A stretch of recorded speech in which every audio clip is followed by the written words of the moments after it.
الكلام ده على مسؤوليتي لازم يتذاع ما تشيلش. قول يا ستموني قول. على الهوا. انا بقول لك ماشي خلاص. هو اتذاع. ليه بقى؟ لانه من اول دقيقه انا زمالك. انا ابن نادي الزمالك. كذاب.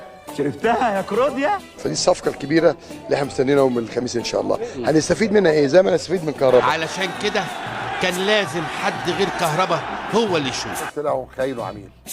خاين وعميل. بشكر سياده المستشار طبعا على الثقه اللي هو مداني، وهو يعني تعب من اول لما كلمني طبعا في التليفون، قلت له انا اشتريت نادي الزمالك طبعا. اول لما دخلت قال لي انت منين؟ نصاب عالمي. اهلاوي يا بيه. لا زملكاوي غصب عن جدا.